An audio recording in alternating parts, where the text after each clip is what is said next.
ટીહરી ગામ પાસે દિલ્હી મુંબઈ હાઈવે ઉપર નાકાબંધી કરી વિદેશી દારૂનો મોટો જથ્થો ઝડપ્યો. મળતી માહિતી મુજબ ભારતીય બનાવટના વિદેશી દારૂ સાથે 3 આરોપીઓ ઝડપાયા. 2 I-20 કાર સહિત કુલ ₹23.41 લાખથી વધુનો મુદ્દામાલ કબજે. કાલોલ પોલીસ દ્વારા ગેરકાયદેસર દારૂની હેરાફેરી સામે હાથ ધરવામાં આવેલી કાર્યવાહી દરમિયાન મોટી સફળતા મળી છે. ટીહરી ગામ પાસે દિલ્હી મુંબઈ હાઈવે ઉપર નાકાબંધી દરમિયાન પોલીસ દ્વારા 2 I-20 કારમાંથી ભારતીય બનાવટના વિદેશી દારૂ અને બિયરનો જથ્થો ઝડપી પાડવામાં આવ્યો હતો. સમગ્ર કાર્યવાહીમાં 3 આરોપીઓને ઝડપી લેવામાં આવ્યા હોવાનું પોલીસ પ્રેસ નોટમાં જણાવાયું છે. પોલીસ અધિકારીઓને મળેલી ખાનગી બાતમીના આધારે ટીહરી ગામ પાસે હાઈવે ઉપર નાકાબંધી ગોઠવવામાં આવી હતી. નાકાબંધી દરમિયાન શંકાસ્પદ વાહનોનું ચેકિંગ કરવામાં આવતું હતું. તે દરમિયાન બાતમી મુજબની 2 I-20 કાર પોલીસના હાથે આવી હતી. બંને વાહનોની તપાસ કરતા તેમાં ભારતીય બનાવટના પરપ્રાંતીય વિદેશી દારૂનો જથ્થો મળી આવ્યો હતો. પોલીસ સ્થળ પર વિદેશી દારૂ અને બિયરની અલગ અલગ બ્રાન્ડની પેટીઓ તથા બોટલો ક્વાર્ટરોનો જથ્થો કબજે કર્યો હતો.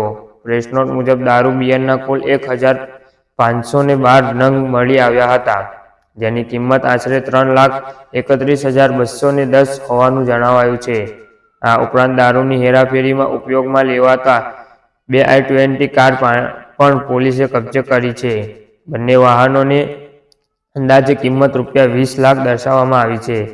સાથે જ 2 મોબાઈલ ફોન કિંમત 10,000ની પણ કબજે લેવામાં આવી છે. આ રીતે દારૂના જથ્થા, વાહનો અને મોબાઈલ સહિત કુલ મુદ્દામાલની કિંમત આશરે ₹23,41,210 થાય છે. પોલીસ કાર્યવાહી દરમિયાન 3 શખ્સોને ઝડપી લેવામાં આવ્યા હતા. સોહિલભાઈ રફીકભાઈ શેખ રહે વડોદરા, સાહિલભાઈ રફીકભાઈ શેખ રહે વડોદરા, નિરાશ અલી સાજિદભાઈ ગરાસિયા રહે વડોદરા આણંદ વિસ્તાર. પોલીસ ત્રણેય આરોપીઓ સામે પ્રોહિબિશન સંબંધિત કાયદેસર ગુનો નોંધી કાયદેસરની કાર્યવાહી હાથ ધરી છે. દારૂનો જથ્થો ક્યાંથી લાવવામાં આવ્યો હતો અને ક્યાં પહોંચાડવાનો હતો તેમજ આ સમગ્ર હેરાફેરીમાં અન્ય કોઈ વ્યક્તિ સંડોવાયેલ છે કે કેમ તે અંગે પોલીસ દ્વારા વધુ તપાસ હાથ ધરવામાં આવી રહી છે. આ સમગ્ર કાર્યવાહી પોલીસ અધિકારીઓના માર્ગદર્શન હેઠળ કરવામાં આવી હતી.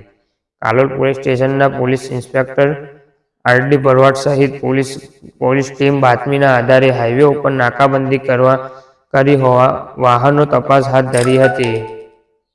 પોલીસની સતર્કતાના કારણે દારૂનો મોટો જથ્થો અન્ય સ્થળે પહોંચે તે પહેલા જ ઝડપી લેવામાં આવ્યો હતો. ખાસ કરીને દિલ્હી મુંબઈ હાઈવે જેવા મહત્વના માર્ગ ઉપર નાકાબંધી દરમિયાન થયેલી આ કાર્યવાહીને દારૂની હેરાફેરી સામે પોલીસની અસરકારક કામગીરી તરીકે જોવામાં આવી રહી છે. હાલ કાલોલ પોલીસ કબજે કરાયેલા દારૂ, બિયર, બંને I-20 કાર અને મોબાઈલ ફોન સહિતના મુદ્દામાલની કાયદેસર કાર્યવાહી હેઠળ લીધો છે. આરોપીઓની પૂછપરછ તથા આગળની તપાસ દરમિયાન દારૂની હેરાફેરીની નેટવર્ક અને અંગે વધુ માહિતી બહાર આવે તેવી શક્યતા છે.